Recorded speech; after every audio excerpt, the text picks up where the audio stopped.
Pas comme Anne la dernière fois qui a fait l'imbécile, donc j'ai gardé le. Je sais pas si tu l'as vu, Martine. Oui, oui, oui.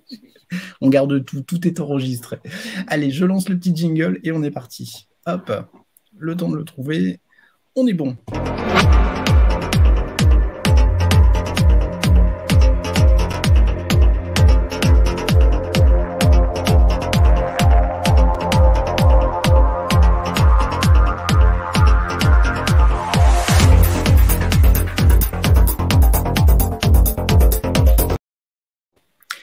Bonjour à tous et bienvenue sur la chaîne du Maybe Planet. Nous sommes ravis de vous accueillir pour cette nouvelle émission dans laquelle nous marcherons encore une fois sur un fil tendu au-dessus des terres de l'étrange et de l'incertain et à notre habitude en funambule du possible et du peut-être. Nous essaierons, armés de notre libre arbitre et de notre discernement, de garder notre équilibre pour ne pas basculer dans la croyance aveugle ou dans le déni péremptoire. Et bien ce soir, c'est une nouvelle émission, le Lotus et l'éléphant, que nous faisons, un partenariat que nous avons commencé cette année et qui est vraiment très très intéressant. Martine, comment vas-tu? Et merveilleusement bien, moi toujours, quand je suis là sur une autre planète. Sur la Maybe Planet, la planète du possible. Et en plus, on ne sait même pas si c'est une planète, donc c'est extraordinaire. Bon. Et on ne sait pas où on va, surtout. Ça va vite, ça va loin, mais on ne sait pas où on va. Dans la vie non plus. Dans la vie non plus. Voilà, on ne sait pas non plus. Voilà, donc le sujet de ce soir va être très intéressant. Alors, juste une petite parenthèse, amis spectateurs. On a bien conscience qu'on aborde parfois des sujets qui vous étonnent un petit peu. On a quelques commentaires, mais pourquoi parler des tarots? Pourquoi parler de la conscience? Ben oui, non, ça fait partie des sujets qui nous intéressent. Et sur le Maybe, on parle de tous les sujets qui nous intéressent. Donc, c'est pas que de l'UFO, c'est pas que du fantôme.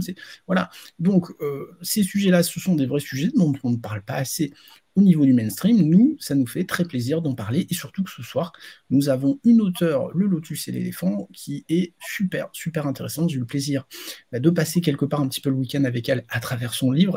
Et Martine, je vais te laisser, à travers son livre, en tout bien, tout honneur, Martine, je vais te laisser présenter Charlotte de Sigli aux spectateurs.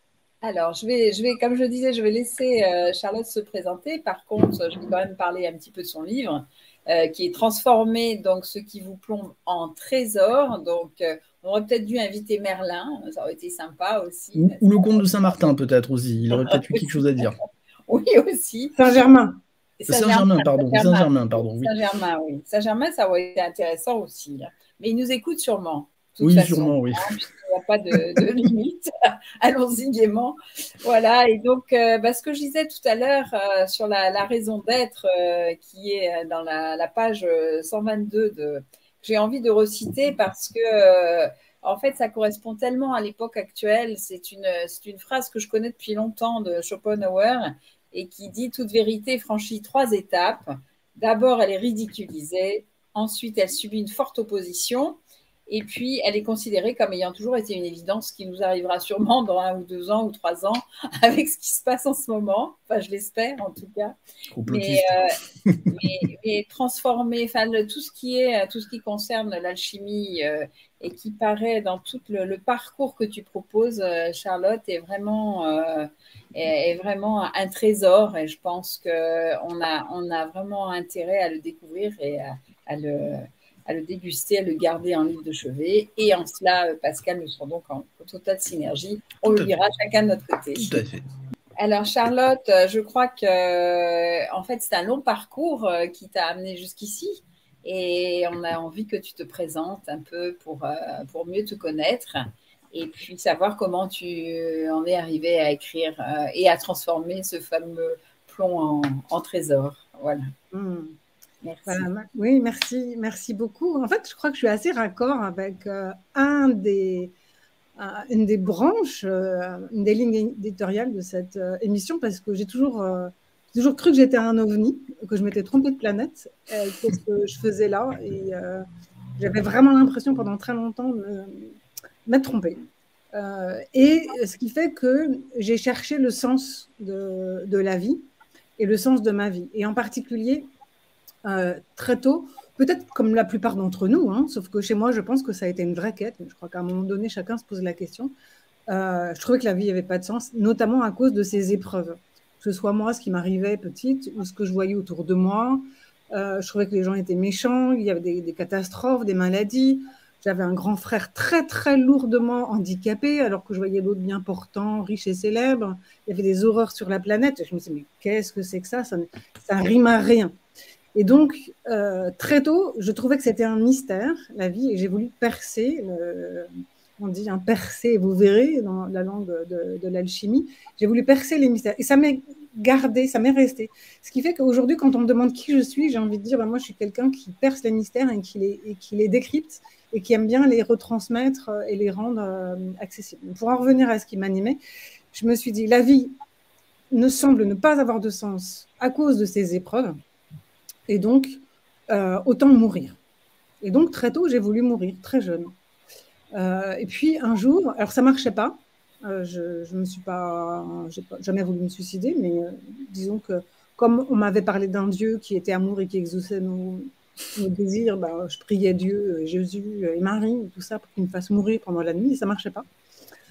Et puis un jour, je me suis dit, en fait c'est un peu idiot de mourir comme ça, sans avoir compris le sens de la vie, parce que la vie doit avoir une utilité, et si je meurs avant de l'avoir trouvée, je vais peut-être redoubler. Et donc recommencer et tout ça. Donc, il vaut mieux que je trouve le sens de la vie et le sens de ma vie avant. Et comme c'était les épreuves qui semblaient donner à la vie aucun sens, je me suis dit, c'est peut-être que le sens de la vie et de ma vie réside dans les épreuves. Et donc, je suis partie explorer tous azimuts la Terre entière. Donc, j'ai fait énormément de voyages tous azimuts. Et puis, les livres, les formations, les stages, tout ce que je pouvais explorer, manger, engranger de très différents et de très ovniesques, si le mot existe. Il fallait que je comprenne. Pour moi, tout ce qui était très singulier, insolite, voire contraire au bon sens, ça a fait quelque chose d'important. C'était quelque chose d'important pour moi. Et puis, un jour, je ne vais pas rentrer dans le détail de cet événement parce que sinon, ça nous prendrait des heures, mais en gros, quelqu'un a tenté de me tuer à 2 reprises. Et ça a été un catalyseur vers la compréhension du sens de nos épreuves. Parce que c'était une épreuve, une grosse. Les conséquences de cette épreuve ont été tellement belles dans ma vie que je me suis dit, là, il y a un message. Belle au sens transcendantal, au sens spirituel. Et j'ai, à partir de ce moment-là, vraiment intégré dans ma vie le fait qu'une épreuve crée une bifurcation qui peut être heureuse, voire fondamentalement profitable à la vie de tout un chacun. Je l'ai observé même autour de moi. Et en allant plus loin, en continuant à explorer, et notamment dans l'alchimie, notamment dans le taoïsme, il se trouve que j'ai fait des études de chinois parce qu'il fallait que ce soit très différent ce que je fasse. Donc, j'ai appris le chinois. Et on va le dire tout à l'heure, on va le partager tout à l'heure, j'ai identifié dans les sagesses anciennes, dans la science moderne, dans la physique quantique, une méthodologie qui permet non seulement de savoir que l'épreuve va être profitable, mais de décrypter ce qui est bénéfique en fait dans l'épreuve, de décrypter vraiment le sens des épreuves qui est là, et on va le définir ensemble, justement pour nous propulser vers notre domaine d'accomplissement. C'est ça l'or, c'est le trésor, c'est notre domaine d'accomplissement, là où on va être véritablement soi, là où on va être dans le plaisir, le succès et l'abondance financière. Exactement.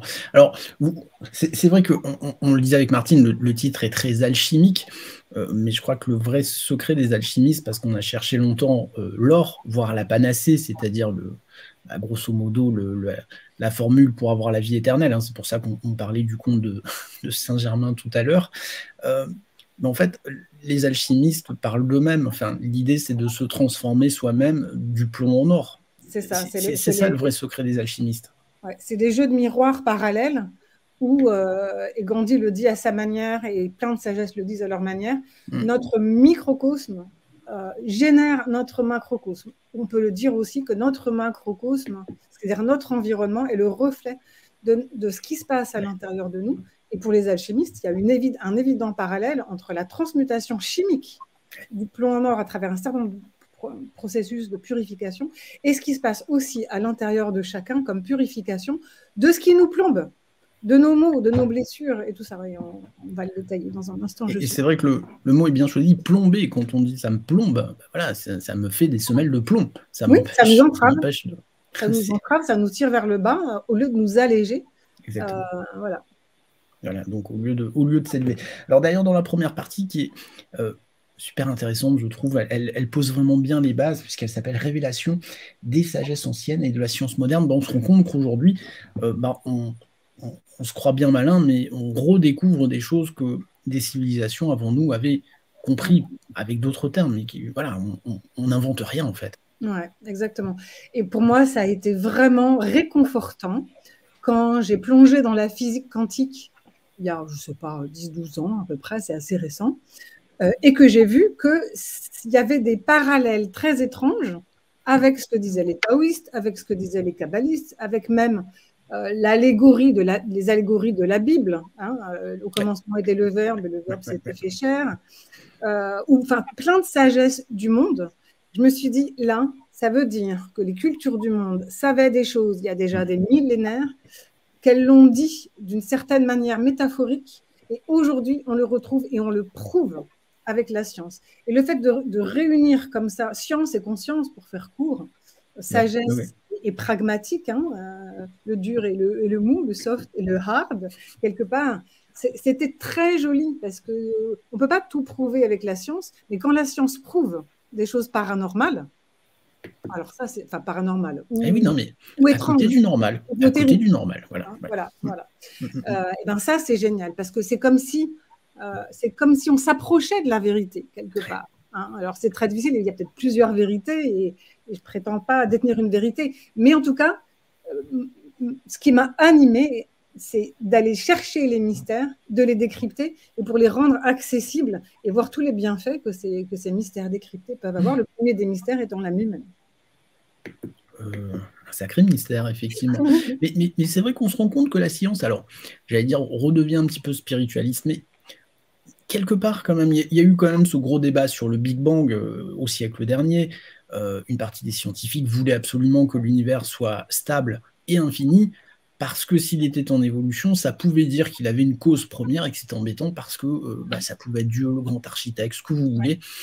Et ça, c'était un vrai problème pour une partie des scientifiques. Et aujourd'hui, le Big Bang, l'information, la matière noire et le fait qu'il y ait peut-être une intentionnalité dans tout ça, c'est un discours qu'on retrouve de plus en plus chez les scientifiques quand même. En tout cas, c'est plus exclu.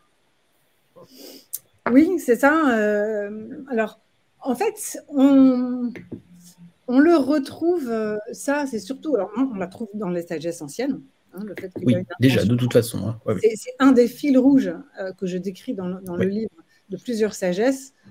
C'est au commencement est la lumière, et la lumière cherche à s'expérimenter par son inverse. Donc l'inverse, c'est à la fois la matière, l'inverse de la lumière, c'est la matière, d'un point de vue scientifique en tout cas. Ouais. Et l'inverse de la lumière, c'est aussi l'ombre. Et pas de lumière sans ombre. Ah oui, non, et pas d'ombre sans lumière. Voilà, on est bien d'accord. Non plus, hein, donc elles sont intimement liées. Alors, c'est vrai que la physique quantique, la science, ne dit pas qu'il y a une intention. En revanche, elle pourrait le suggérer dans le microcosme, c'est-à-dire, parmi les propriétés de la physique quantique, c'est que lorsqu'il y a un observateur, l'expérience n'est pas la même que quand il n'y en a pas. Et l'état d'esprit de l'observateur, connu ou inconnu, c'est-à-dire ce qu'il sait de lui ou pas, donc sa présence inconsciente et ce qui vibre de lui, a une influence sur l'expérience. Et donc, si l'observateur avait une intention particulière, peut-être que le résultat serait corroboré par cette intention.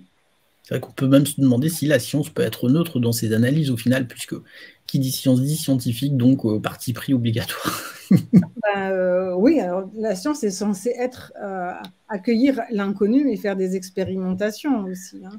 Ouais, voilà, mais bon, en tout cas, ce qui est important à retenir, c'est que l'intention, en fait, elle est formidable au départ, et on a tous besoin d'une intention. C'est ce que je proposais tout à l'heure, qui est en fait très important et qu'on retrouve dans la loi d'attraction.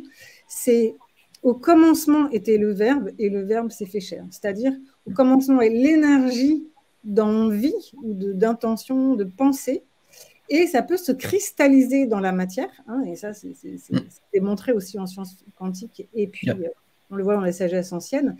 Et c'est ce qui est très important à retenir, et c'est aussi tout l'objet de entre autres du livre, c'est que ce qui vibre de nous, puisque nous sommes des vibrations, hein, c'est ce que dit la physique quantique, nous sommes du vide, et en fait, nous ne sommes pas du vide, nous sommes de l'énergie qui véhicule des informations. Et les informations qu'on véhicule, ben, c'est ce par quoi on a été moulé dans notre enfance, c'est-à-dire ce que nous ont transmis biocellulairement nos parents, parce qu'on est issu de leur matière première, quand même, de leur code ADN. Donc, il nous est transmis par leurs gamètes. Hein, donc, on se nourrit, on est pétri des informations qui sont transmises transgénérationnellement. On n'arrive pas neutre quand on s'incarne dans la matière, dans la vie.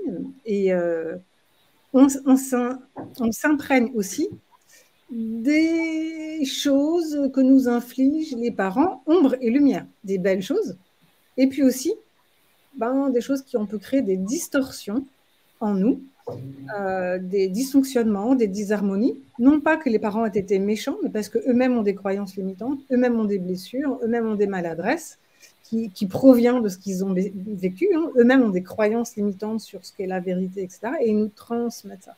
Et donc, on s'imprègne de ces croyances limitantes. Et si on n'en a pas conscience de ces blessures, eh bien, elles rayonnent dans notre monde. Je ne sais pas si vos auditeurs connaissent les propriétés de la physique quantique, mais en gros, on va attirer à soi ce qu'on rayonne. Donc, si on rayonne la joie, on a des chances d'attirer quelque chose de joyeux. Sauf si, à l'intérieur de soi, rayonne une énergie qui est dans l'ombre, dans nos angles morts, qu'on a pu refouler ou qui date de Mathusalem, que ce soit notre enfance ou les lignées de nos parents, et qui vibre de la peur ou de la tristesse ou autre chose, quelles que soient les formes des blessures. Et comme les vibrations du corps et du cœur sont plus puissantes que celles du cerveau, si, je vous donne un exemple, si on a envie, par exemple, si on a l'intention, si on a envie dans notre vie d'avoir une harmonie avec notre couple, dans notre couple, pardon, ou de trouver l'âme sœur, eh bien, l'intention, elle a beau être bonne et elle a beau être authentique, si à l'intérieur de nous, on a été modélisé dans notre enfance par des croyances qui disent que le couple est violent, dangereux, ou que ça n'existe pas un couple ensemble et que les couples se séparent, etc., on va avoir développé une croyance énergétique qui va rayonner et se manifester dans notre vie, alors sous forme de violence conjugale, ou sous forme de je suis toujours célibataire, j'arrive pas à trouver l'âme sœur, ou je suis séparée de mon homme, ou que sais-je, on est sur des planètes différentes. Et là, il va y avoir une séparation ou de la violence du couple, hein, pour reprendre cet exemple-là. Et l'idée, c'est de se dire que c'est pas une calamité. C'est que si j'ai été modélisée comme ça, c'est que mon âme l'a choisi. Et en gros, pour reprendre la citation de cette fois Teilhard du Chardin, qui est assez connue et qui est très illustratrice de ce qui se passe en fait, du fonctionnement de l'univers et de ce qu'on est venu chercher sur cette terre, que j'ai trouvé dans plusieurs sagesses anciennes, c'est que cette lumière cosmique, universelle, unifiante, elle se subdivise en plein de parcelles de lumière pour faire cette expérience par la dualité, grâce à la matière, donc dans l'incarnation, et en s'envoyant de l'ombre. Et donc, il y a au départ une intention d'incarnation et un projet d'incarnation pour expérimenter quelque chose, parce que cette lumière, elle cherche à s'expérimenter elle-même pour se connaître. Et donc, par exemple, si moi, Charlotte, je cherche à expérimenter la vérité, ou les vérités individuelles. Qu'est-ce que c'est que le vrai, qu'est-ce que c'est que l'authentique, etc. Mais comme je dois absolument développer des outils pour aller vers le vrai, je dois le désirer éperdument, ce vrai, cette vérité. Mais si je l'ai déjà, je n'ai pas de désir éperdu, je n'ai pas de désir immense. Pour avoir le désir de quelque chose, il faut en avoir été privé. Et donc, il faut que dès le début de ma vie, je passe par un prisme où je vais être privée de liberté, ou de vérité, ou d'authentique. Et donc, ça va passer par du faux ou des mensonges.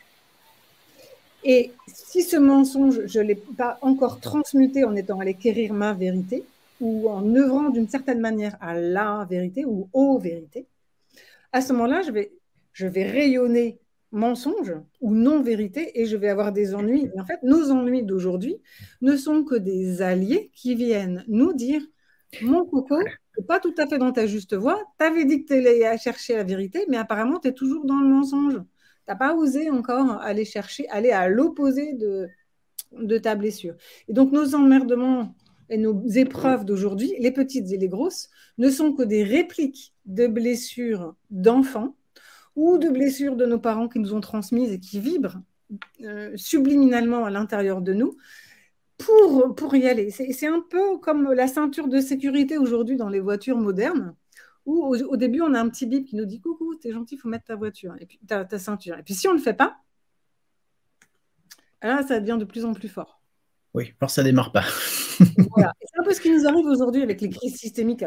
Si on ne le voit pas, c'est énorme, c'est mondial, ça nous interpelle, chacun dans des zones de souffrance qui ne sont pas forcément les mêmes. Chacun parce que ça vient aiguillonner des blessures. Mais là, c'est comme si l'univers nous disait à chacun et à tous, coucou, il est un peu temps de la métamorphose vers autre chose, vers un autre niveau de conscience, vers une autre humanité, vers une autre vie pour vous-même. Et je ne sais pas si vous l'avez vu ou si vous le voyez autour de vous. Et là, je m'adresse autant à vous, Pascal et Martine, qu'à nos auditeurs. Mais le nombre de gens qui changent de vie en ce moment, qui vont plus... Alors, tout le monde ne le fait pas parce qu'il y a des peurs associées à cette transformation, mais il y a quand même beaucoup de gens qui trouvent un nouveau job ou quittent ou changent de lieu ou changent de couple. Beaucoup de transformations. Enfin, nos épreuves, elles ne sont pas là pour nous emmerder. Et nos blessures, ce n'est pas une calamité, nos répétitions non plus. C'est vraiment des alliés pour nous avertir d'opérer cette transformation pour aller, entre autres, vers l'opposé lumineux de nos blessures.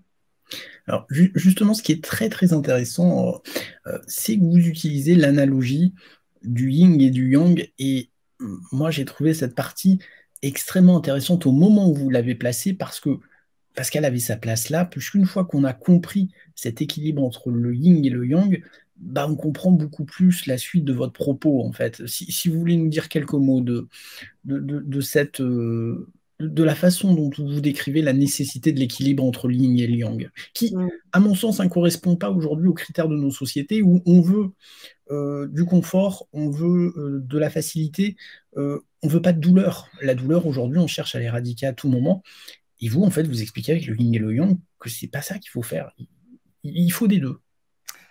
Oui, alors c'est vrai que c'est parfois assez difficile à entendre, y compris dans les milieux de développement personnel ou de spiritualité, parce qu'on est en quête de lumière. Symboliquement, la lumière, c'est le yang et c'est le masculin. Alors, pour les personnes qui ne seraient pas encore familiarisées avec le yin et le yang, en gros, retenez que le yang, c'est la lumière, c'est ce qui va vite, c'est le dynamisme, c'est un principe masculin. Non pas que c'est viril ou propre aux hommes, mais parce qu'on est dans quelque chose qui est dynamique, qui est en mouvement, qui est à l'extérieur, qui est lumineux, qui est pragmatique, concret. C'est le cadre, le contenant. C'est toutes ces dimensions-là, le yang, et d'autres encore. Enfin, c'est pour simplifier. Et le yin, on est dans l'opposition, enfin, on est dans l'opposé exact, et il n'y a pas de jugement de valeur à avoir sur l'un ou sur l'autre. Donc, le yin, c'est l'opposé de la lumière. Donc, c'est l'obscurité. C'est à l'intérieur. On est plus dans l'introspection. On est justement dans le mystère. On peut être dans la nuit. On peut être dans des choses très sensorielles, émotionnelles. Ça ne se voit pas. En tout cas, ça se voit moins que le yang. Et bon, c'est difficile de dire ça, c'est yang et ça, c'est yin, parce que normalement, ils sont tous en relativité l'un à l'autre. Donc, par exemple, le mouvement est yang par rapport à l'immobilité. La science est yang par rapport à la conscience ou à l'imaginaire. Et en gros, ces énergies yin et yang, on en est tous pétris. Et l'idée, pour qu'on ait un monde harmonieux, extérieur et intérieur, c'est que ces énergies soient en quantité équitable et qu'elles s'alchimisent et qu'elles soient purifiées. Parce que bien souvent, la notion de yang, comme elle est souvent associée aux images parentales et à la notion d'autorité, si on a associé à cette dynamique yang masculine quelque chose qu'on met sur un piédestal, par exemple, et qui peut être toxique, on vibre en nous que le yang est à la fois une quête mais que c'est toxique. Et donc, on matérialise dans notre monde, par exemple, des gouvernements qui ont une autorité abusive et toxique sur leurs administrés. On ne le voit comme ça que si on a une blessure de yang toxique. Parce que si on n'a pas de blessure de yang toxique, ou ce qui peut se passer dans la société où il y a des personnes qui ne perçoivent pas certaines choses ou d'autres perçoivent certaines choses parce qu'on n'a pas les mêmes blessures. Donc il y a une partie de la population qui a une blessure d'abus de pouvoir, par exemple, de manipulation, de mensonges, etc., qui vont tout de suite percevoir, parce qu'ils ont l'expertise de ça, où ils vont voir le monde et ce qui se passe à travers ça. Et donc, ils vont avoir des positions en lien avec ce qu'ils perçoivent. Et puis, les personnes qui n'ont pas reçu ça comme une blessure, ils ne vont pas avoir parce qu'ils n'ont pas l'habitude de ça. C'est un autre aspect, mais je ne vais pas rentrer trop dans le détail du livre parce que, en fait, on va chercher nos talents et nos moteurs, c'est-à-dire les qualités qu'on a et les quêtes qu'on développe en lien avec les blessures. On va aller à l'opposé de ce qui nous a posé problème, comme je le disais tout à l'heure. Si j'ai froid, si j'ai une blessure de froid, je vais chercher du chaud. Mais en même temps, j'ai une expertise du froid. Le froid a été associé à quelque chose de pénible dans mon enfance, mais il n'en reste pas moins que je suis familier. Je suis docteur S-froid. Je suis tombée comme Obélix dedans quand j'étais tout petit, donc je sais y faire avec. Et le but du jeu, c'est passer du côté obscur de la force à son côté lumineux, c'est-à-dire d'utiliser le froid à bon escient. Le froid est neutre. Le froid, ni yin, ni yang, ni mauvais, ni bon. Le froid, il a pu être polarisé négativement. Et ça, c'est pour une raison précise. 1, pour aller chercher du chaud, et 2, pour qu'on utilise le froid dans sa version lumineuse. Et c'est pareil ce qu'on a à faire avec nos dimensions yin et yang, féminin bafoué, autorité abusive, et on le voit sur la planète. Alors, ça serait très très long à expliquer, mais tout ce qui se passe... Non, il y a quand même... Et ce que vous expliquez aussi, c'est vrai, c'est que dans le yin, il y a du yang, et dans le yang, il y a du yin. Voilà, il y a toujours ce petit point qu'on ne voit pas toujours. Et vous expliquez que il faut un équilibre, parce que si une partie est trop importante par rapport à l'autre, il va y avoir un déséquilibre, et ça ne va pas marcher, quoi. Enfin, voilà, il y a... Mais c'est ce qui se passe sur notre planète. Il y a objectivement un déséquilibre dans l'utilisation qu'on fait des dimensions masculines et des dimensions féminines. En gros, de plein de manières, on voit qu'il y a une ascendance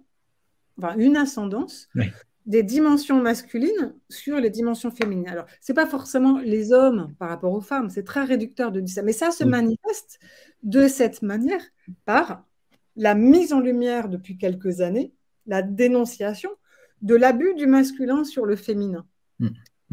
Ces dénonciations-là, elles sont intéressantes parce que c'est le début de la guérison. Et les fautifs, ce n'est pas forcément les hommes qui ne respectent pas les femmes.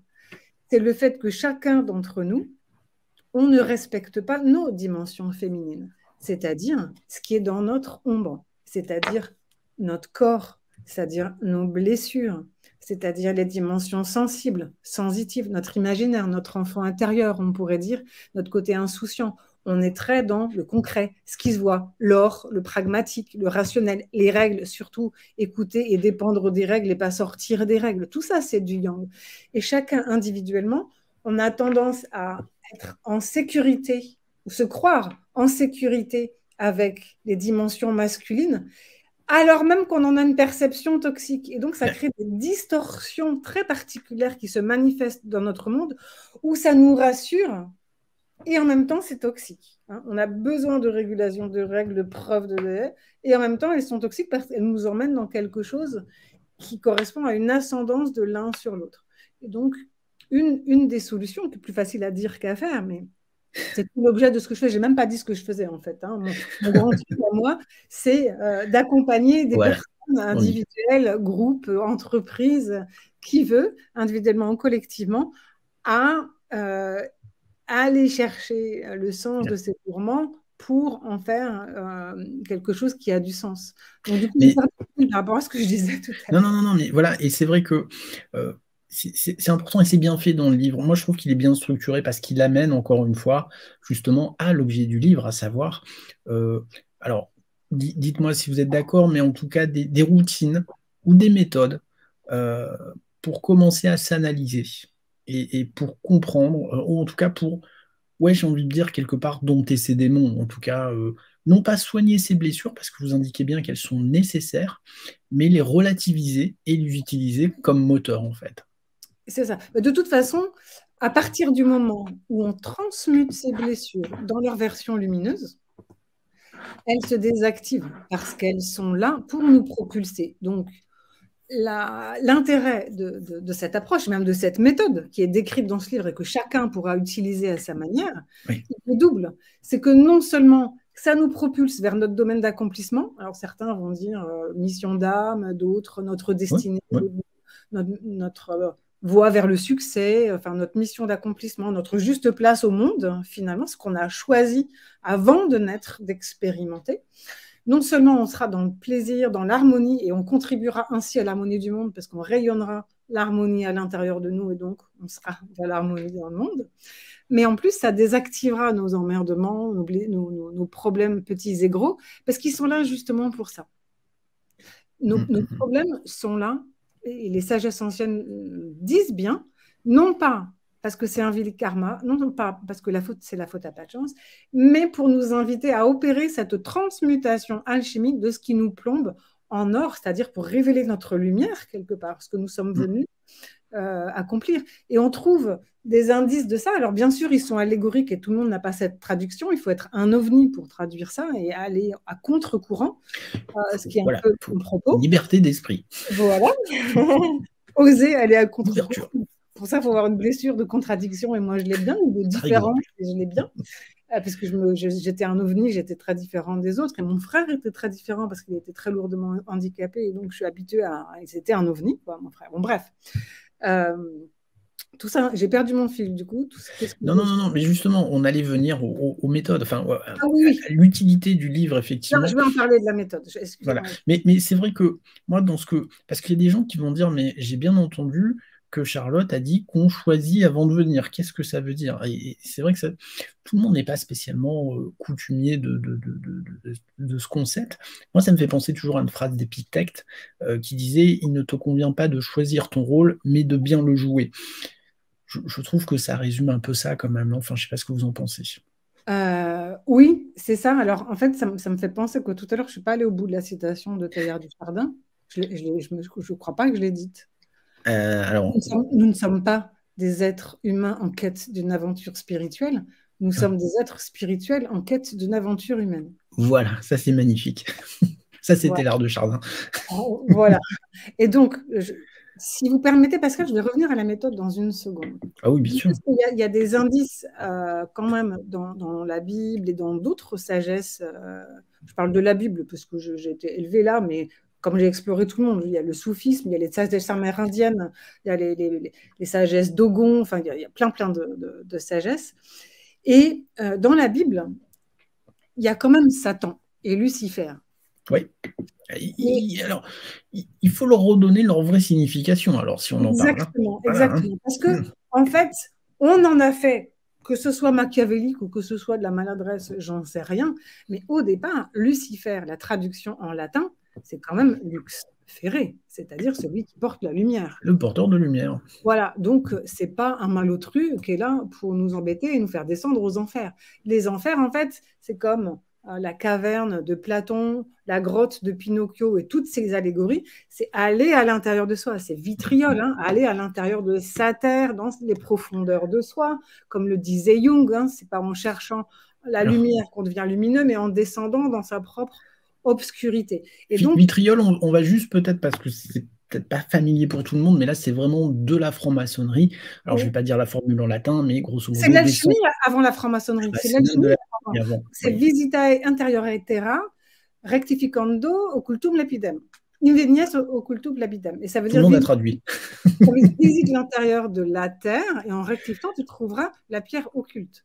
Voilà. C'est-à-dire l'intérieur de ta terre, de tes entrailles, de ta grotte, hein, de tes enfers, de ce qui te plombe.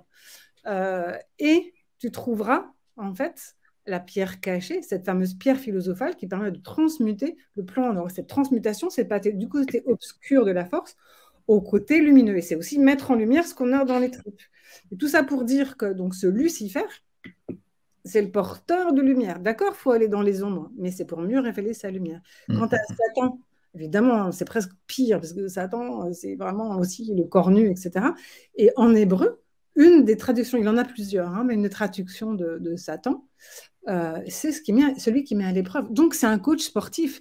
C'est l'épreuve au sens initiatique du terme. Je suis éprouvée, hein, une éprouvette dans une expérience pour aller, voilà. Et j'aime bien aussi tordre cette citation, qui n'est pas une citation d'ailleurs, mais qu'on trouve dans la Bible. Alors, je ne sais plus, pardonnez-moi, hein, si c'est l'Ancien Testament ou un des évangiles, mais quand Dieu punit Ève, oui. Parce que la goûter, bon voilà, en fait, il lui dit, tu enfanteras dans la douleur. Et alors, comme dans beaucoup de sagesse et de mythes, en fait, c'est des allégories, avoir le message qui est caché derrière. On peut le prendre comme au pied de la lettre, les femmes accouchent et ça fait mal. Voilà. Ce qui est une réalité. Mais il y a aussi un autre niveau de lecture. Et comme moi, j'ai tendance à inverser les choses, voir de l'autre côté du miroir, on peut lire aussi, dans la douleur, tu enfanteras. Alors, ce n'est pas un hymne à la douleur, hein. J'invite personne à devenir masochiste, à passer à travers des drames exprès et tout ça, comme moi, j'ai vécu avec le mec qui a tenté de me tuer. Mais c'est juste de switcher, de changer de regard et de se dire, dans la douleur, on peut enfanter. Dans la douleur, on peut puiser une énergie qui va nous permettre d'accoucher de nous-mêmes. Hein. Et symboliquement, la douleur, le merdier, en fait, on peut le voir comme quelque chose qui pue. Et c'est une réalité. Et si on change de regard et qu'on y voit aussi un terreau, terreau, ça sent pas bon. Hein. Alors, on peut être objectif. Les épreuves, ce qui fait mal, c'est pas agréable. Ah oui, mais si ça faisait du bien, on bougerait peut-être pas trop. C'est là pour nous faire sortir de nous-mêmes. C'est ça l'épreuve. Hein. Moi, j'aime bien la citation d'Antoine de Saint-Exupéry que vous avez dans le livre. En ce moment, je fais beaucoup de sport, donc oui. L'homme se découvre quand il se mesure avec l'obstacle. Voilà, c'est ça l'idée. C'est que s'il n'y a pas d'obstacle, il n'y a pas de performance, quoi. C'est ça, et Goethe et Coluche ont dit à peu près la même chose, c'est-à-dire avec les pierres qui obstruent le chemin, on peut construire un pont et faire quelque chose de beau. Là, j'ai mixé les deux. Des murs. De Goethe et Coluche. Voilà, c'est une question de regard. Et en fait, ce qui m'anime, moi, avant même de rentrer dans le cœur de cette méthode que j'ai eu la chance de découvrir et qui permet vraiment de transformer chacun ses blessures en puissantes ressources pour devenir acteur de sa vie et transformer ses blessures en source d'accomplissement, rien que si on change de regard sur ce qui nous éprouve, pour entrevoir que peut-être il y aura quelque chose de bon pour nous dedans, déjà on transforme l'énergie qu'on émet. On n'est pas dans une énergie d'opposition, on est dans une énergie d'accueil, de réceptivité qui elle-même est yin, féminine. C'est un petit peu la différence entre l'Occident et l'Orient. L'Occident qui serait plus yang et l'Orient qui pourrait être yin, quelque part. C'est la différence entre le combat de boxe et le kung-fu. Dans un combat de boxe, on va s'affronter et ça risque de faire des bobos. D'ailleurs, souvent, ça en fait. Hein. C'est logique, en fait, et c'est parfaitement légitime de s'opposer à l'énergie adverse qui nous fait mal. C'est un réflexe compréhensible. Et c'est normal qu'on l'ait. Puis en plus, on est élevé dans cette culture-là. Ce qui ne te convient pas, tu l'enlèves, c'est mal. Il faut le rejeter. La culture asiatique, de laquelle j'ai puisé quand même beaucoup de choses, hein, cette culture taoïste, et dont j'ai été immergée, hein, comme je disais tout à l'heure, très tôt, je suis partie à l'autre bout du monde, hein, à Taïwan, hein, pour aller apprendre le chinois et vivre avec les Chinois. Eux, ils ont plutôt, il n'y a pas de bien et de mal, et l'énergie adverse, hein, le kung-fu, on la prend et on en fait une puissance en avantage. Et c'est comme ça que ça fonctionne dans les coulisses et dans le réel, le kung-fu. C'est un peu ça l'idée. C'est mon épreuve, je ne vais pas la rejeter parce que sinon je m'ampute de la moitié de moi-même, et à ce moment-là, je serai dans l'impuissance, la dévalorisation et tout ce qu'on veut. C'est regarder nos épreuves et ce qui ne nous va pas avec un regard bienveillant en se disant, tiens, miam, qu'est-ce qu'il y a de bon, d'intéressant là-dedans? Vous allez même assez loin, et c'est vrai que c'est un passage qui m'a vraiment interloqué, où vraiment, là, j'ai dû faire une pause d'un quart d'heure pour y réfléchir. Clairement, hein, vous dites même, pardonner à ces personnes qui vous ont fait subir ces épreuves, qui vous ont fait ces blessures, parce que quelque part, c'est un bienfait. Donc c'est vrai que là, on est quand même, on lit quelque chose qu'on n'a pas l'habitude de lire, quoi. Alors, non pas d'aller chercher des blessures mais de dire, OK, il faut pardonner, parce qu'encore une fois, si on s'en sert bien, ça va être plutôt une force que quelque chose qu'on va devoir traîner toute sa vie, quoi. Ouais, c'est même pire que ça, hein, c'est même pire que ça. C'est ou mieux que ça. Oui, ou mieux, alors voilà. C'est demander pardon. Ouais. Et oui, parce que la personne a dû faire ça pour que vous puissiez. Enfin voilà, Exactement. là Exactement. on est dans quelque chose qu'on n'a pas l'habitude de Ben lire non, ou c'est pas d'entendre, hein. naturel. En revanche, des populations amérindiennes comme les Ho'oponopono, pour eux, Mm. c'est monnaie courante. Parce Ouais. que dans leur tradition, s'il y a une difficulté, un bug ou un problème dans ce qui se passe dans le clan ou à l'extérieur,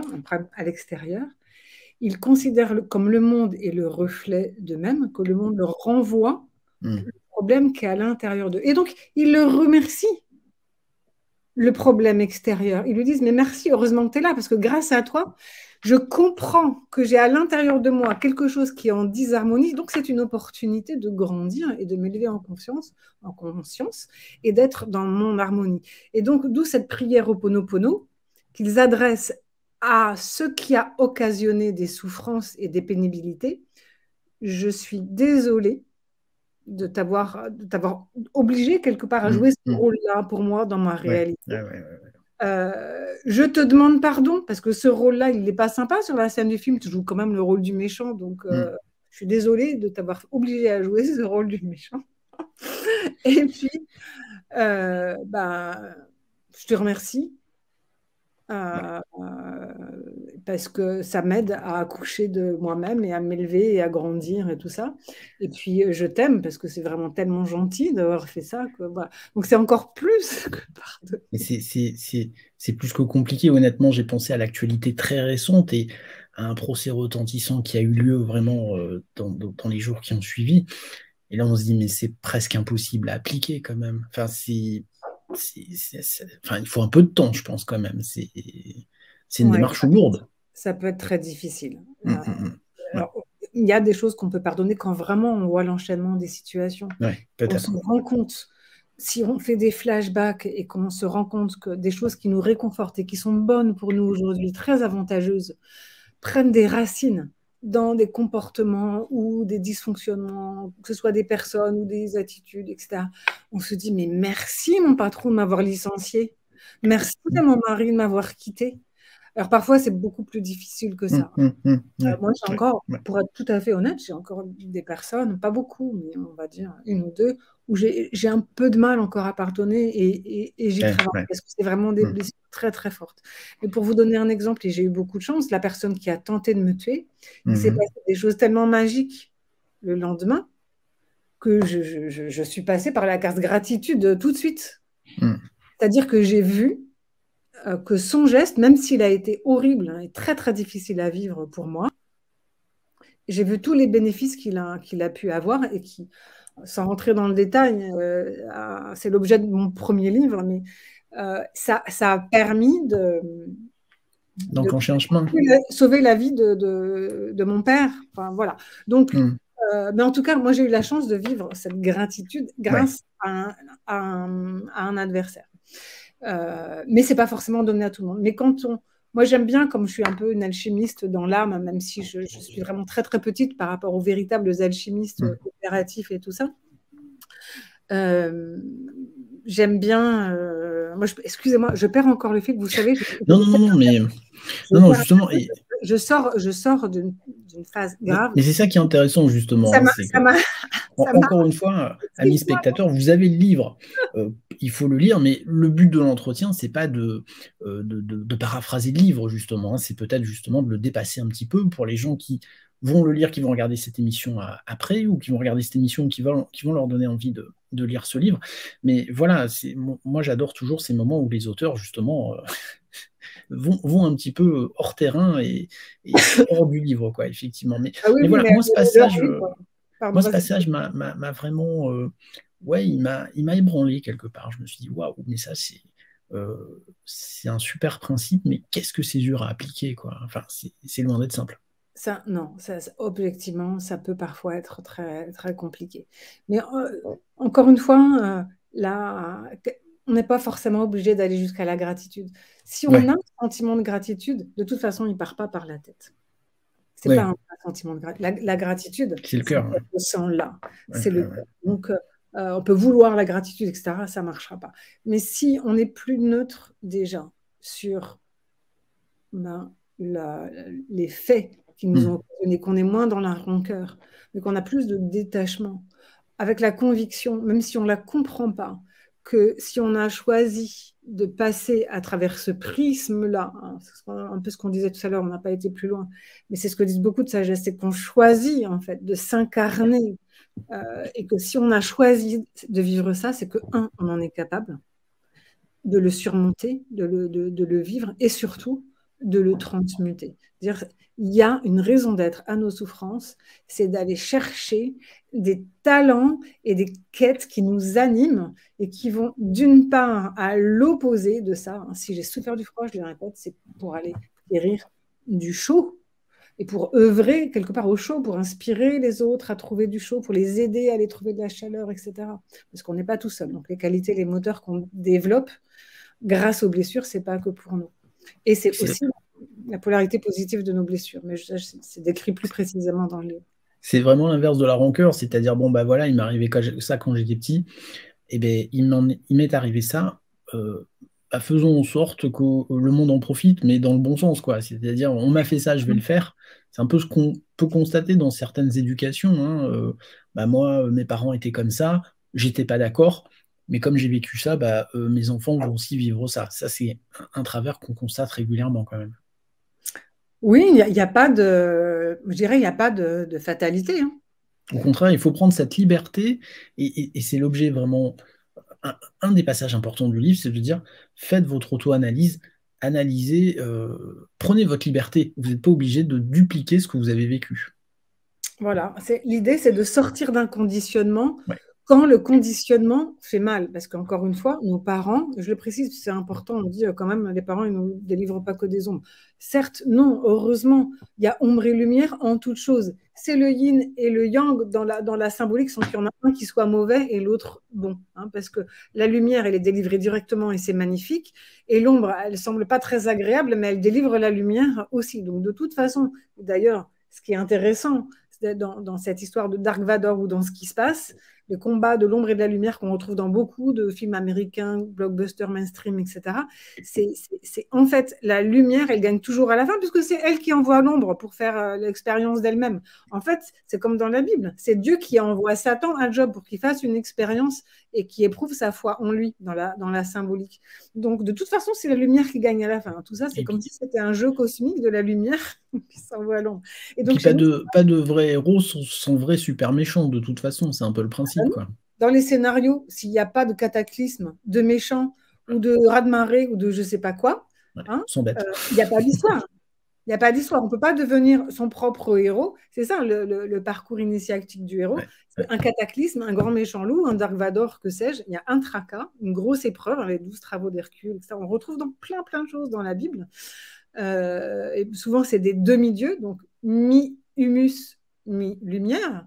Donc, c'est-à-dire l'âme qui agit dans la matière. On est tous, en fait, des demi-dieux et des super-héros en devenant un héros, en allant affronter l'ombre, le monstre, le Dark Vador, le raz-de-marée, le cataclysme, la comète, tout ce qu'on veut. Tout ça, ça dit la même chose. Il y a une ombre qui est là et qui nous permet de sauver le monde, ou de sauver notre monde, c'est-à-dire notre terre, transmuée, qui nous sommes en lumière. Et avec l'idée suprême, c'est que chacun à notre manière, puisqu'on est tous différents, on ne va pas le faire de la même manière, mais on laisse l'âme agir dans la matière. Et une fois qu'on se sera, en fait, alors ça c'est très très alchimique, dépouiller de nos impuretés, un peu comme si on était un cristal. On met un cristal de lumière ou un faisceau de lumière sur lequel se sont mis des impuretés liées à la matière qu'on a traversée, donc dans le moule d'enfance. Mais il n'y a pas que ça, il y a aussi de la lumière. Eh bien, à ce moment-là, on rayonnera la lumière. Si on enlève nos impuretés et qu'on les transmute en lumière pour laisser passer la lumière. C'est ça le grand œuvre des alchimistes, c'est laisser passer la lumière à travers soi, c'est-à-dire ne pas trop faire, surtout être. Parce que quand on est connecté à soi, à ses sensations, à la terre, à ce qui se passe dans l'invisible, autant la matière que la non-matière, c'est-à-dire la lumière, le yin et le yang, à ce moment-là, on est dans le fameux non-agir taoïste. Et c'est à ce moment-là que la magie opère, c'est-à-dire l'âme agit dans la matière et nous donne des intuitions, des instincts pour aller vers dans notre juste voie. Et pour ça, il faut aller regarder nos ombres, enlever les saletés. Alors, je suis en train de faire moi, ça. En ce moment, je détache beaucoup parce que j'ai une blessure de tache et c'est pas que les taches de rousseur liées à ma rousseur qui a créé entre autres ce sentiment d'ovni, mais je détache beaucoup. Enlever nos noirceurs, dépolluer nos pollutions, nos blessures. Et je l'ai fait encore tout récemment parce que j'ai eu la version grave du Covid. Très orgueilleusement, je pensais qu'il ne passerait pas par moi, que j'étais largement au-dessus de ça. Bim, voilà, un orgueil très très mal placé. Ça m'a donné de l'humilité. Il fallait que je passe par ce Covid parce que alors je le dis pas dans le livre parce que c'est arrivé après l'écriture, mais en gros, je l'ai perçu. Je prétends pas que ce soit une vérité universelle, mais c'est comme ça que je l'ai perçu. Il est venu pour dépolluer des blessures engrammées au cœur de mon ADN. Je l'ai vraiment ressenti comme ça, comme s'il venait transmuer des blessures de tristesse dans leur opposé, la joie. Ça a été très, très étonnant, mais j'ai vécu de façon incarnée grâce au Covid, au coronavirus. Coronavirus, la couronne. Voilà, ça s'est manifesté dans ma terre, c'est-à-dire mon corps. Et en fait, on oublie trop souvent, mais notre corps, c'est de la lumière densifiée en matière. C'est-à-dire notre corps est sacré, ce que certains appellent lumière, d'autres l'appellent le divin, c'est-à-dire c'est vraiment la lumière sacrée. Et les physiciens, la physique quantique le dit, nous sommes lumière densifiée en matière.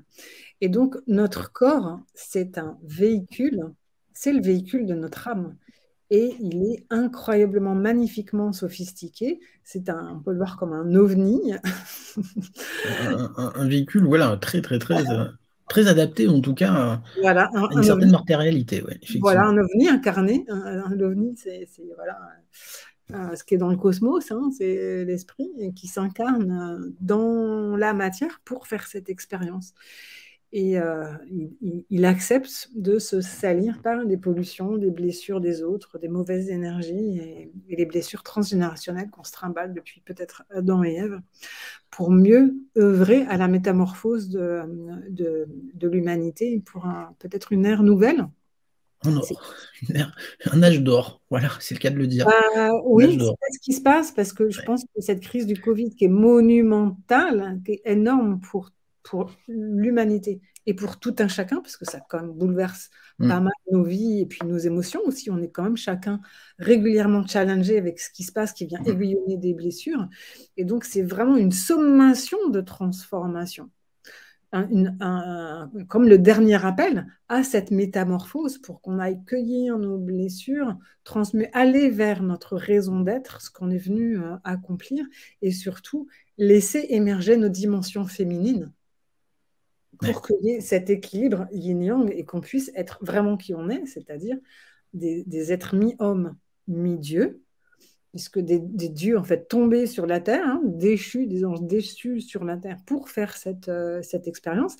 Et quand on aura rendu équitable nos dimensions yin-yang et qu'on l'osera alchimiser, marier ensemble, et c'est un peu ce qu'on peut faire aussi avec nos blessures, avec la polarité opposée, polarité positive, à ce moment-là, on rayonnera cette harmonie qui se manifestera dans notre vie individuelle et qui se manifestera vraisemblablement aussi dans notre monde extérieur. Collectif, effectivement. Oui. C'est le but aussi quand même. Enfin, de l'individualité naît la collectivité. C'est un petit peu l'idée. Et nous sommes challengés dans cette perspective en ce moment.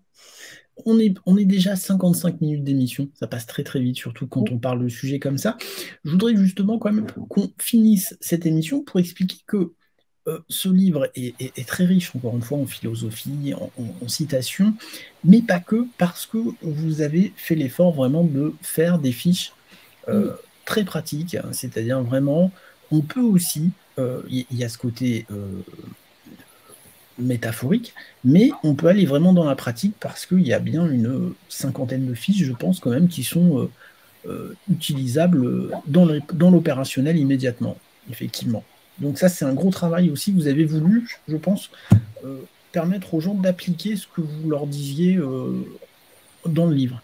Oui, merci beaucoup Martine de les montrer. Mais ça, c'est ce qui me tient à cœur, c'est le yin et le yang aussi. Hein. Ouais.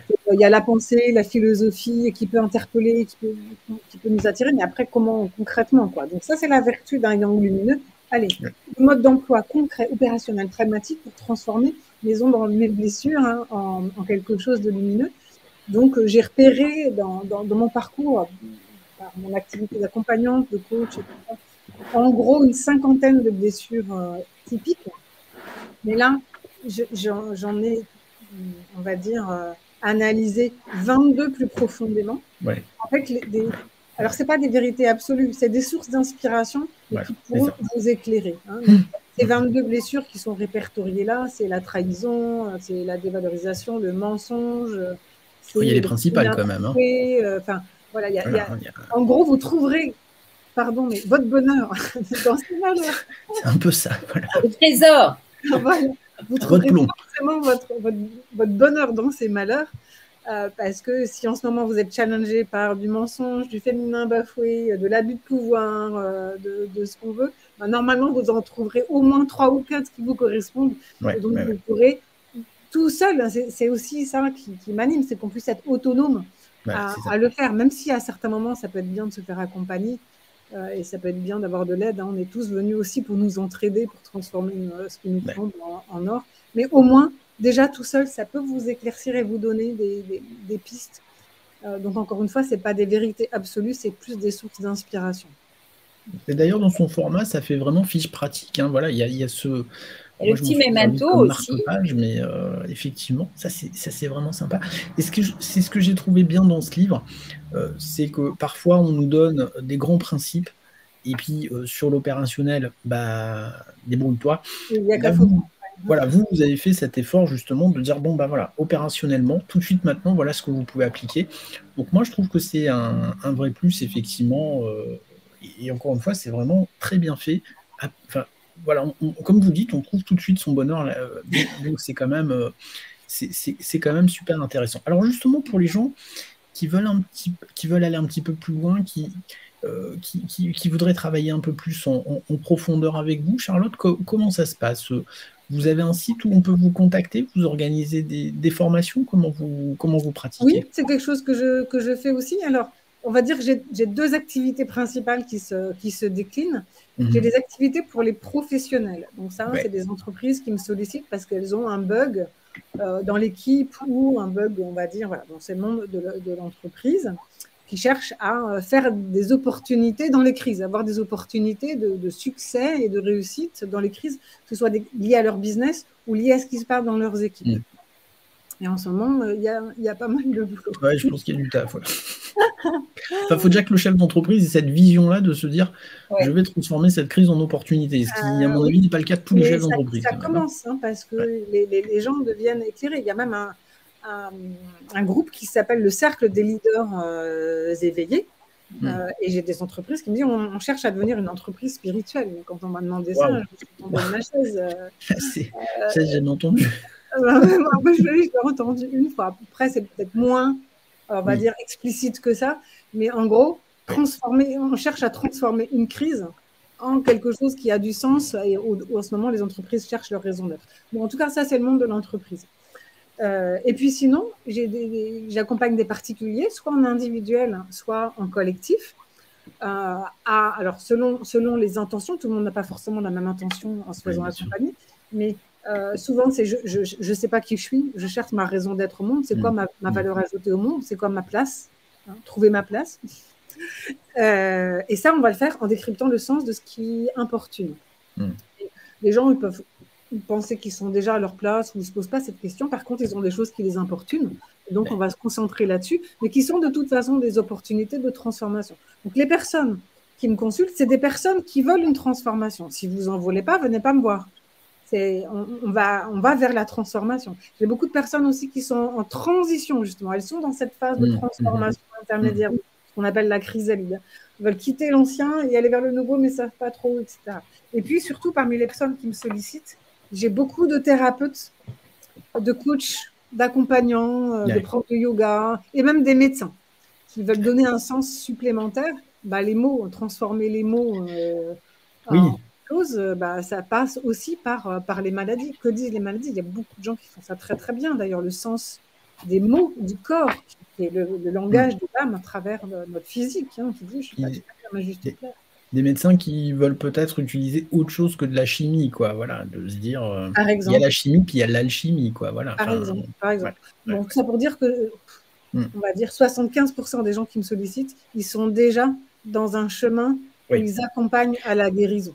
C'est pour ça que je me permettais de vous poser cette question, parce que, obligatoirement, quand vous lisez ce livre, vous vous dites, OK, à mon avis, si vous êtes réceptif, c'est que vous avez déjà commencé un chemin. Très honnêtement, je pense que quelqu'un qui n'a pas commencé de chemin le ressentira peut-être pas de la même façon.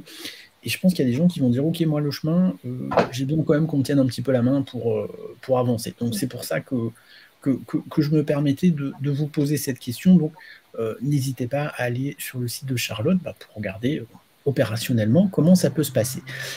On a dépassé l'heure d'émission.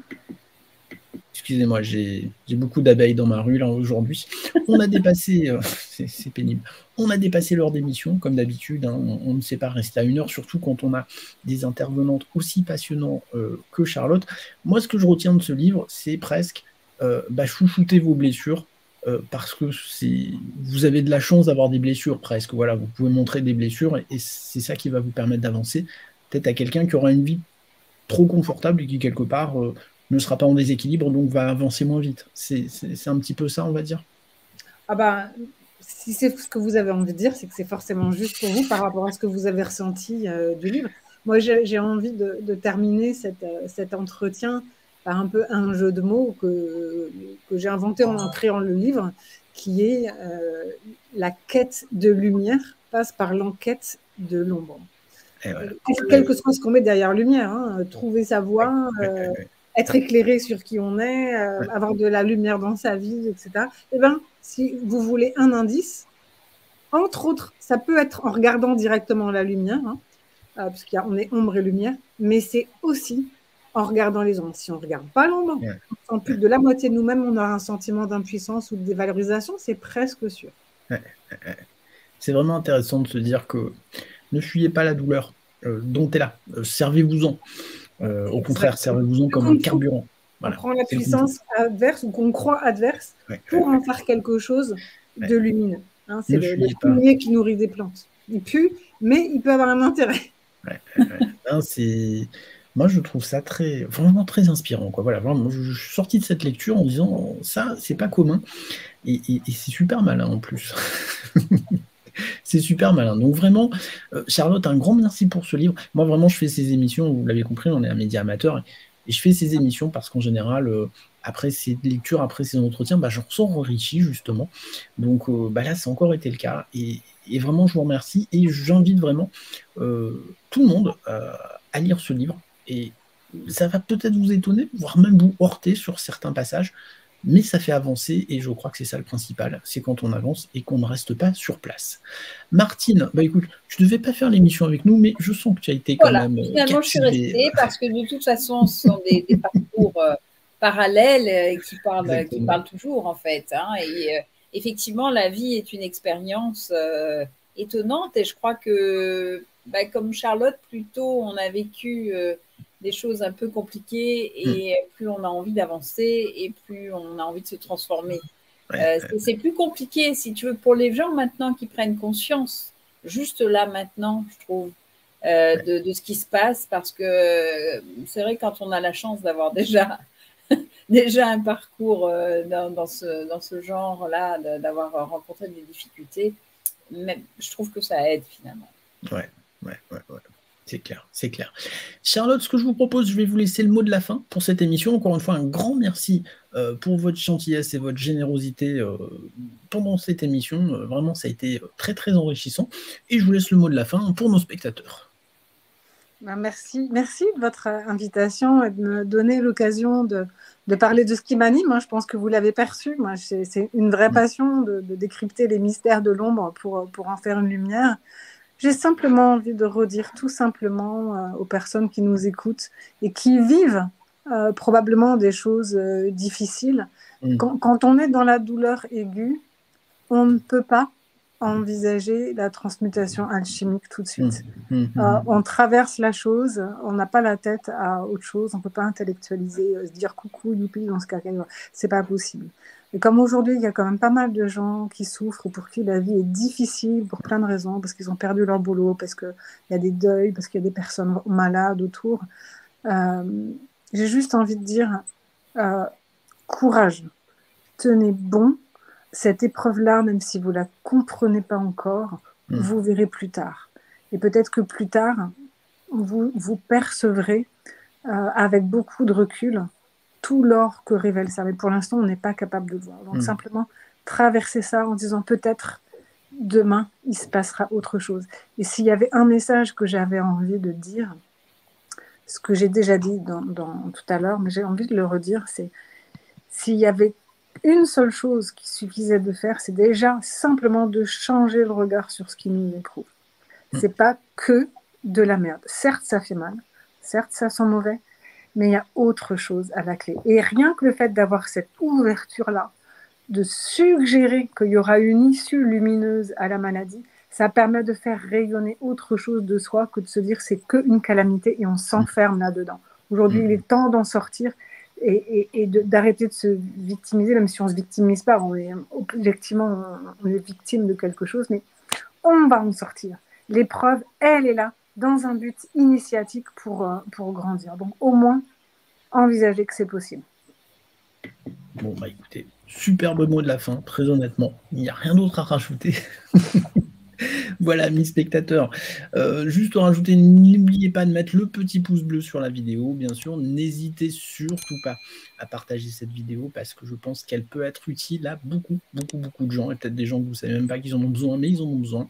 Voilà. Et puis, voilà. Donc, j'espère que vous serez nombreux à regarder cette émission parce que je l'ai vraiment trouvée super intéressante. Charlotte, Martine, merci beaucoup. Je vous souhaite une très bonne fin de journée. Et je vous dis à très bientôt sur le Maybe Planet. Ciao, ciao. À bientôt. Merci, à bientôt.